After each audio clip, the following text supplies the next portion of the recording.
So here we have an A1181 MacBook with an 820-2496 motherboard, and it has backlight issues. So new inverter, new screen, new inverter wire, the three pieces that typically go bad. The wire that goes between the motherboard and the inverter, which turns the little DC signal from the motherboard into a larger AC voltage for the screen, and the screen with the screen's backlight. Those are the three things that usually go bad.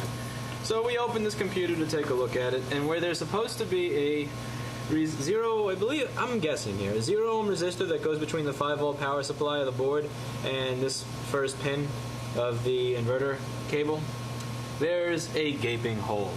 And there's no trace going between here and here anymore. Like, I've already put a 0 ohm resistor there. I know I didn't start the video from the beginning. I actually had a couple of paying customers walk in, so I didn't have the time to put up the camera. But I didn't get that far, so I figured I'd put the camera on. Again, don't complain that this video is not complete. I just don't feel like taking that part off just to have a complete, with the zero advertising revenue that I asked for from this. So there's only one pad here. That's the pad that goes to the pathway that goes to this first pin. So I've laid a resistor down there. Now, while not hitting the tripod, I'm going to do the solder on the side of that there resistor.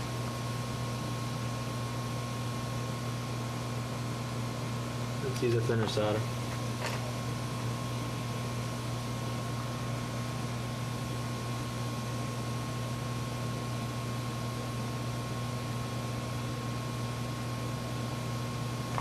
This is harder to do on camera because I can't put my hand.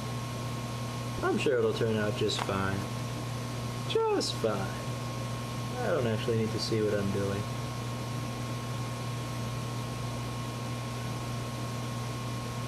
And there, I almost flicked it right off the board. Okay, maybe I should see what I'm doing.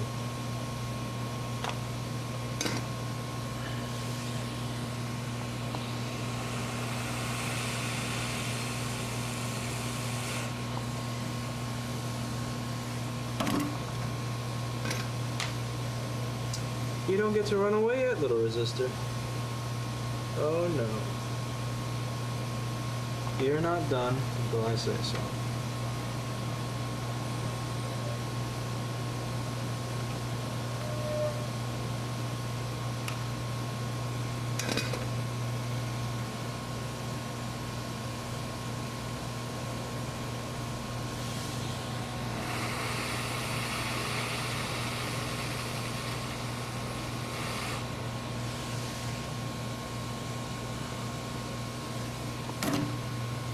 Magnetized tweezers can be the best thing in the world or hell on earth.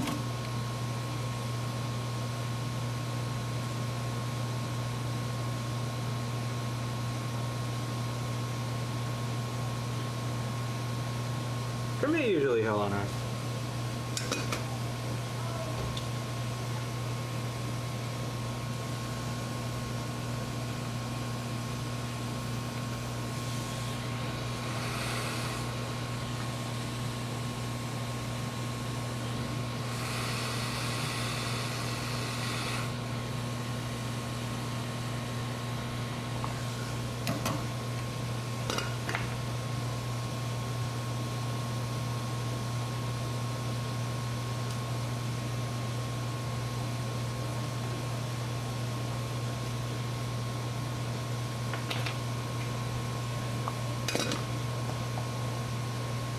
I'll take a little wire.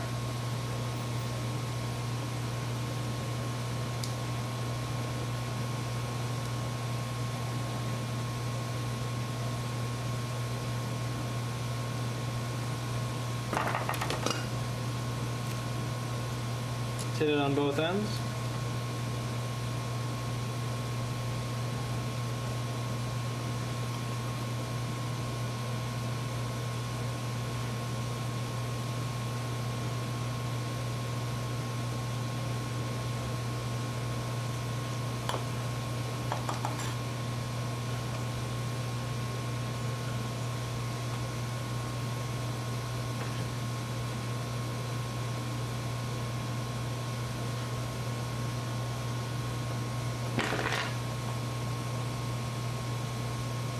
Now this is a 5-volt regulator, I believe.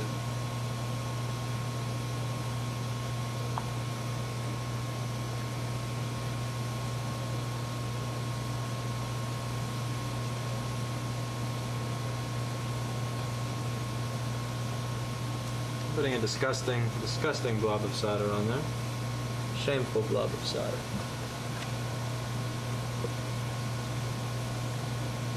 Because this is still in the concept phase.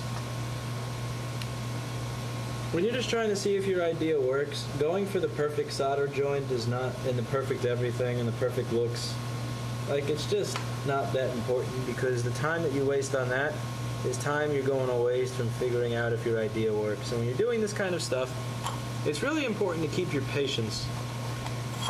So if you have 5 ideas that you want to try, figure out your ideas, each one. Try to bang them out as quickly as possible without being distracted by making it look perfect or having the perfect joint or having the perfect component value.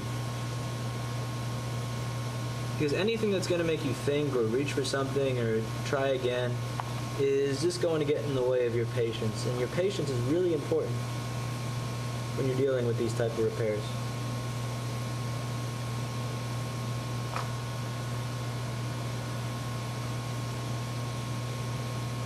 Because I'll be honest, the difference between a 0-ohm resistor and a fuse, to me, if I have to get up to get one when I'm still in the testing phase, I don't care. Don't care. Not one bit.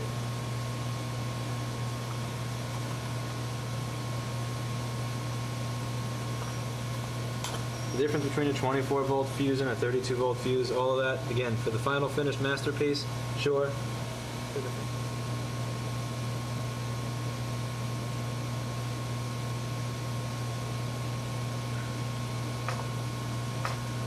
I don't want to lose more than I've already lost.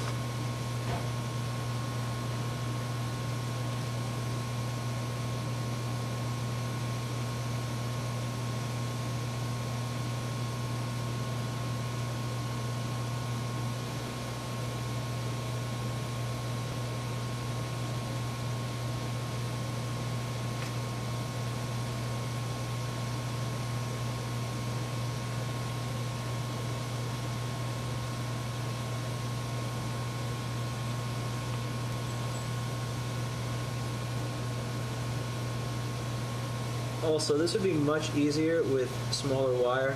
I'm using the wire from the inside of an LVDS cable because I ran out of the super thin wire.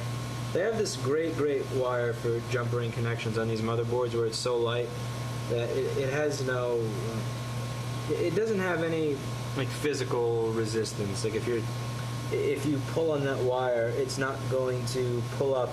Let's say you have that wire attached to a resistor. The resistor is not going to get ripped off the board. The wire is so light that it's just going to be ripped off of the resistor.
Seriously, tripod?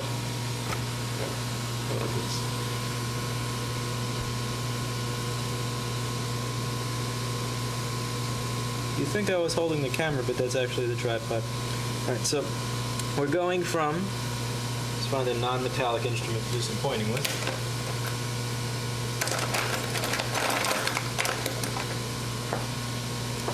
The output of a 5-volt transistor through a little wire to this 0 ohm resistor that I think is 0 ohm or 1 ohm or something like that I just grabbed. That then goes through this little pathway to the first pin of the inverter connector.